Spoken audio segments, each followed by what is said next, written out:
Tonight, Syria's last rebel stronghold. Search, seizure, and smartphones. And a serial killer in a murder capital. At a certain point, you have to start asking, who's putting bodies in garbage cans?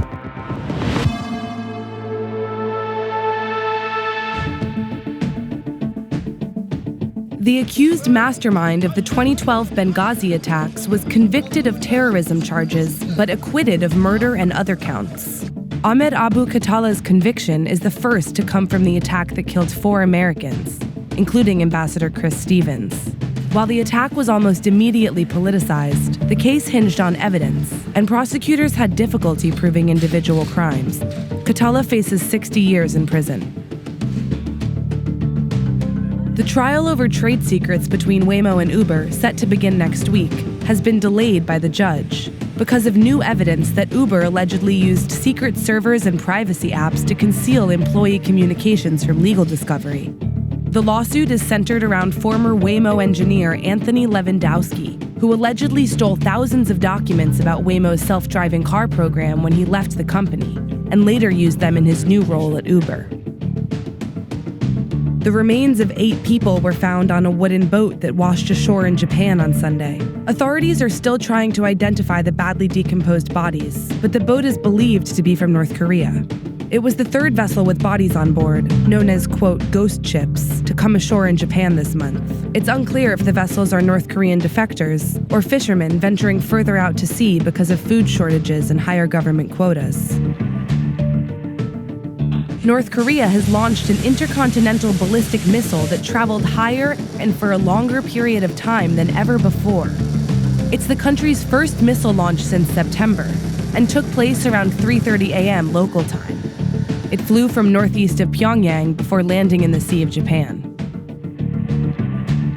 Today, Pope Francis became the first pontiff to ever visit Myanmar, where a brutal ethnic cleansing campaign by the military has forced 620,000 Rohingya to flee to Bangladesh. He also met with the country's disgraced leader, Aung San Suu Kyi, but in his speech, he avoided mentioning the Rohingya by name. Il futuro del Myanmar deve essere la pace. Una pace fondata sul rispetto della dignità e dei diritti di ogni membro della società, sul rispetto di ogni gruppo etnico e della sua identità. The Pope is expected to meet with Rohingya refugees in Bangladesh later this week.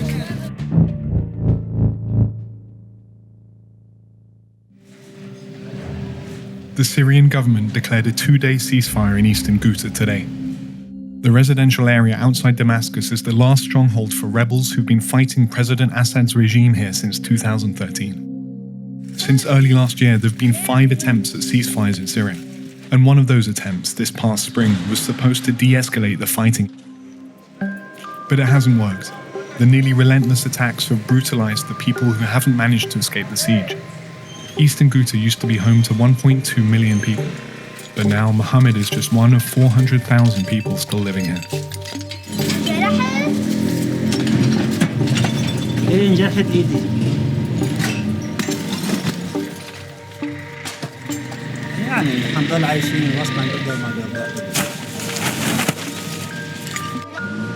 In the past 5 months, at least 955 missiles have hit Eastern Ghouta. And just in the past 2 weeks, strikes have rained down here almost every day.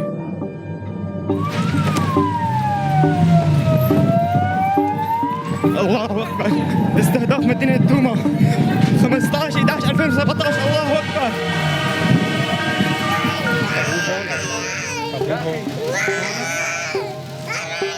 This latest offensive by the Syrian army has killed at least 120 people, according to the Syrian Observatory for Human Rights. Children haven't been spared the worst of the violence. During one shelling attack in October, 23 people, including 5 kids, were killed outside a school in the town of Jisrin. Families have also been struggling with hunger. Assad's regime has cut off supply routes, forcing organizations to scramble to get food and medicine to residents. Aid groups say supplies like these have only met 5% of the need.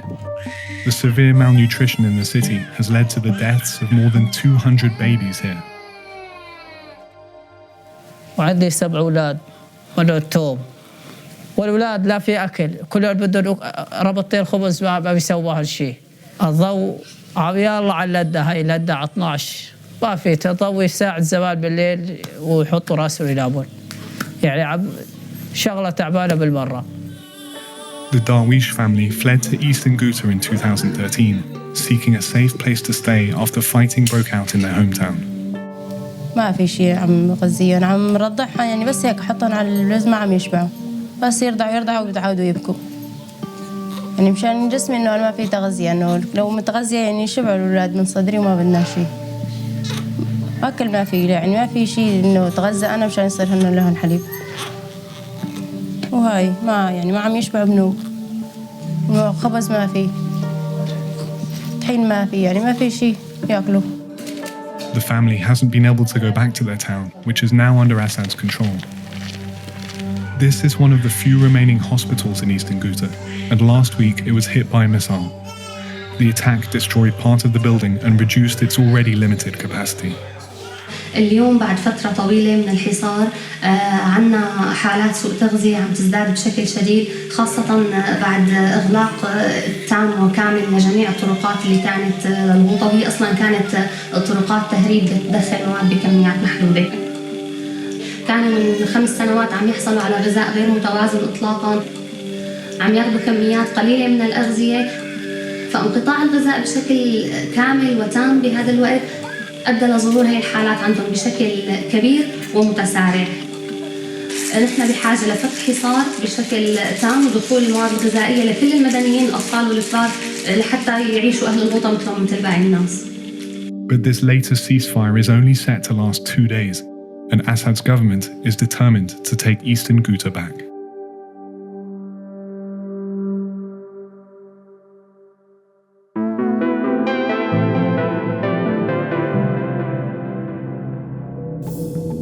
Chicago has one of the highest homicide rates in the country, and one of the worst records for solving murders. Many of Chicago's homicides are gang-related, but a nonprofit that analyzes murder clusters in urban areas thinks the city's low clearance rate could be obscuring something more sinister.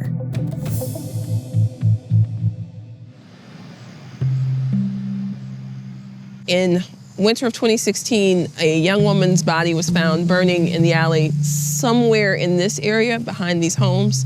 One was found here, one was found a few blocks away. A few blocks that way and further south might be where you find another story. Mickey Kendall was born and raised in Chicago. She's a well-known feminist author who has spent much of her adult life fighting for police accountability. Were most of the bodies found in sort of spaces like this? Yeah, Chicago lots are long. They're not that wide, but they're pretty long. If you're in the front of the house and it starts behind your garage, you might have no idea what's happening until you smell the smoke, by which point there's not any evidence left. And with no police patrols, you could literally get away with murder, and people are.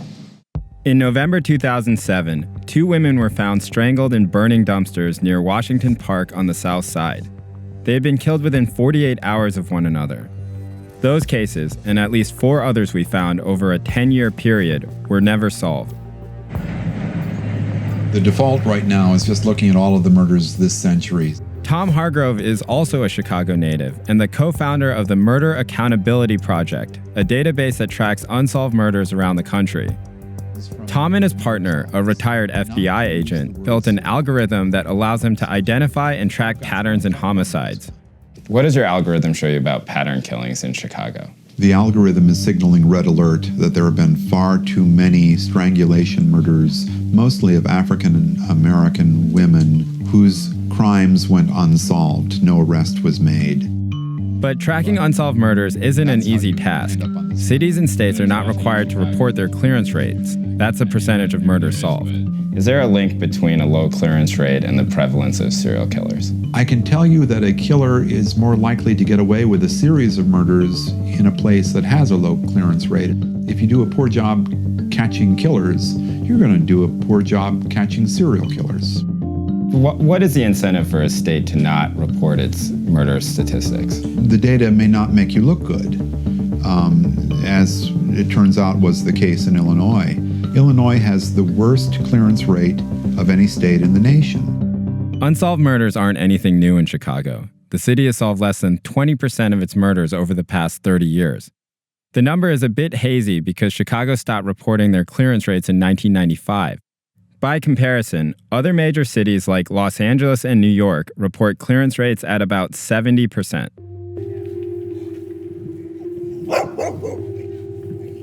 There are other cities that have neighborhoods like this that are low income and mostly black, but the clearance rate in those neighborhoods are still pretty high, like 50 to 70%. Like, what is it about Chicago where they have like such a low clearance rate?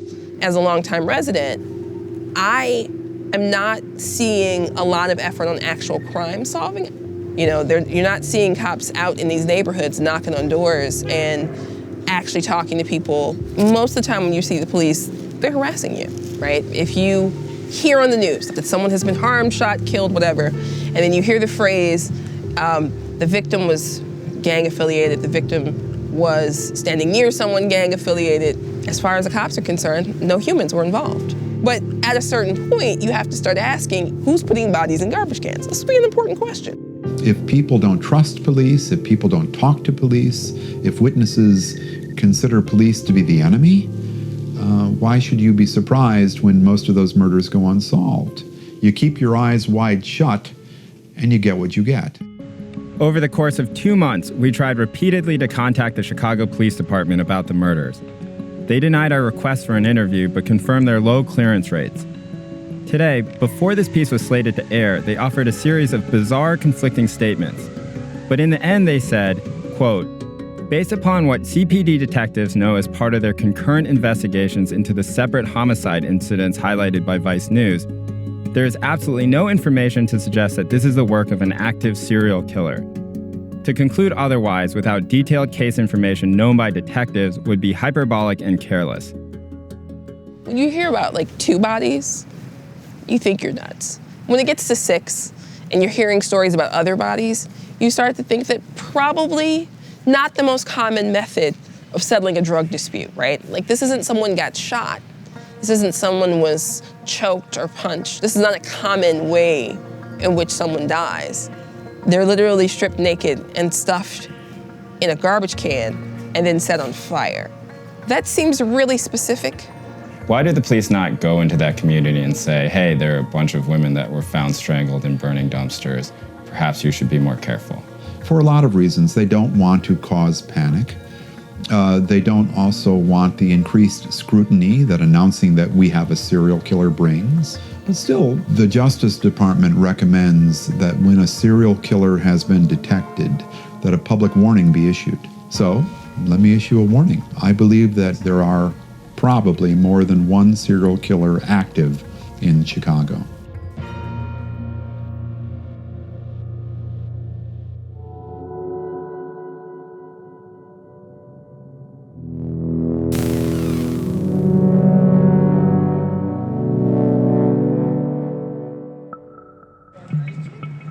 The battle of the bosses at the Consumer Financial Protection Bureau is over for now.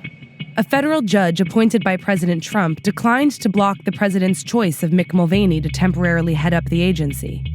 Just hours earlier, Senator Elizabeth Warren joined protesters outside the bureau, decrying Trump's pick and what it could mean for the bureau that's supposed to protect consumers. For 6 years, this agency has fought for working people. Trump's victory will help him pursue one of his favorite pastimes, undoing Obama-era regulations.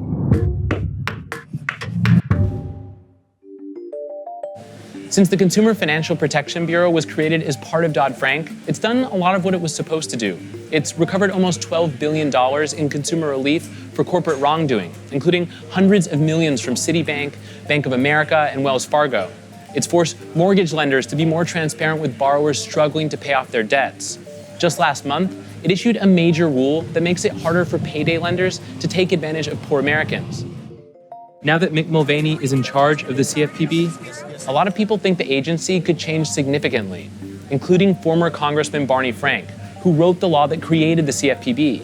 What it means is, if he is in charge of the CFPB, the end of our effort to do consumer protection for as long as Trump is president, because Mulvaney is clearly, he's made it very explicit. He doesn't think we should amend it or change it or modify it. He thinks it should be abolished. He's just against the whole idea. Mulvaney can't actually get rid of the CFPB, but he can undermine a lot of its work, which he already seems to be doing. It's a strategy Trump has pursued ever since he took office. Steve Bannon called it the deconstruction of the administrative state, which is actually just a fancy way of saying getting rid of rules and gutting regulatory agencies that you don't like. Over the last few decades, Democrats have outsourced more and more power to agencies like the EPA, the FTC, the FCC, and now the CFPB. That's allowed Democrats to do things that they couldn't get done by passing actual legislation. And it's helped implement new rules and regulations much faster. But it's also made those rules and regulations more flimsy, since they can just as easily be undone by a new president. There are big differences between the two parties. That's why elections are so important. And when one party replaces another party, that's the consequence. The president appoints the heads of all these agencies, even the supposedly independent ones, which means that when a new president takes office, he can change things by appointing people who favor a hands-off approach to regulation. And that's exactly what Trump has done. He's appointed someone who doesn't believe in environmental protection to run the Environmental Protection Agency. He's appointed someone who once said the Department of Energy shouldn't exist to run the Department of Energy. And now, he's appointed Mick Mulvaney to run the CFPB, an agency he hates.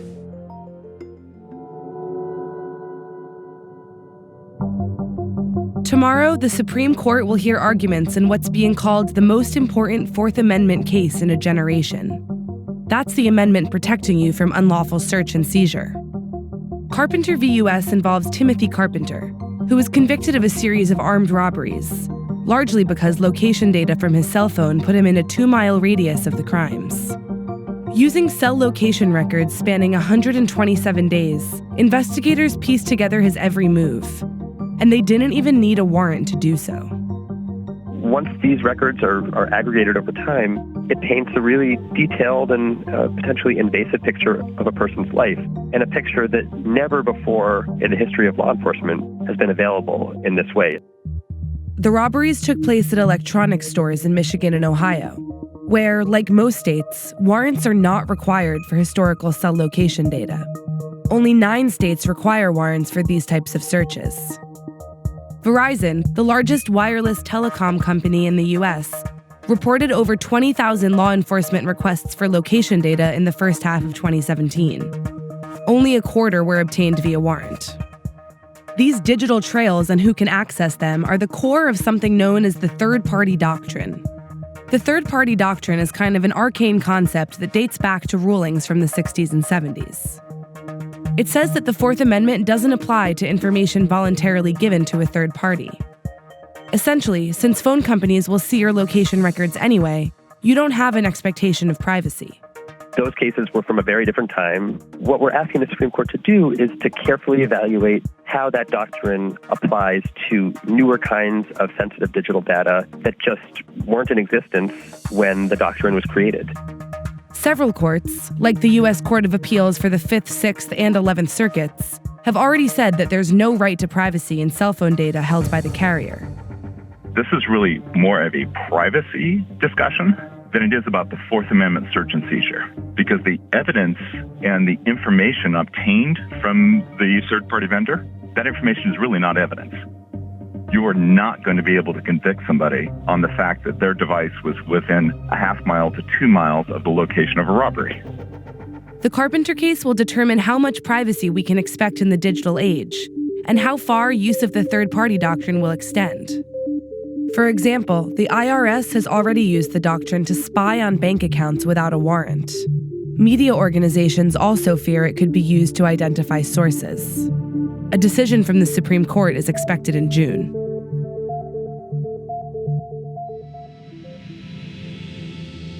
Yeah.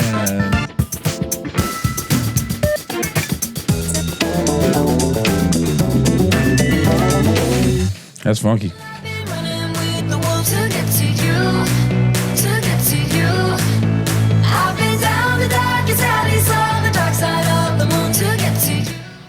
Woo. It's very nice, very poppy, you know, it's got the little pop. I like the little weird note choice in the melody that she was singing. There's like a little slide in the voice. And who's Selena Gomez. Yeah, see? Sounds like something my daughter would love. As long as I didn't tell her I liked it, she would like it. It was like, so no, this is great, isn't it? No, Dad. That's funky.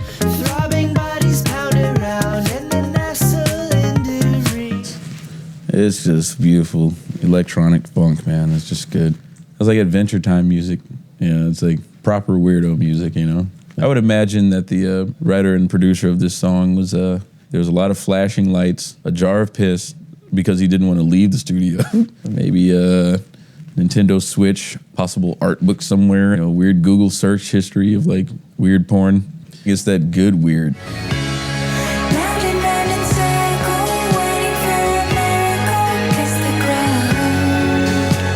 That was fantastic. I felt like it was made with care. Really good musicianship, doing some real manipulating of the frequencies of the synths. You can actually hear the bass. People love to roll the tone out of a bass, like take away the actual body of the sound. Because the challenge is to like make it that slow, but still be like, still pulling on you. It sounds like a sensual autopsy.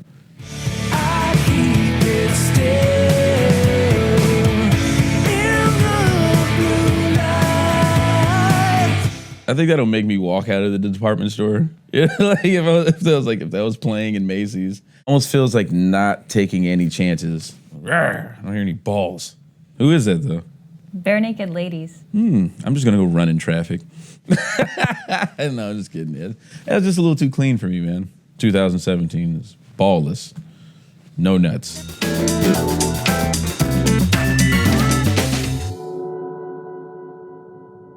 That's Vice News Tonight for Tuesday, November 28th.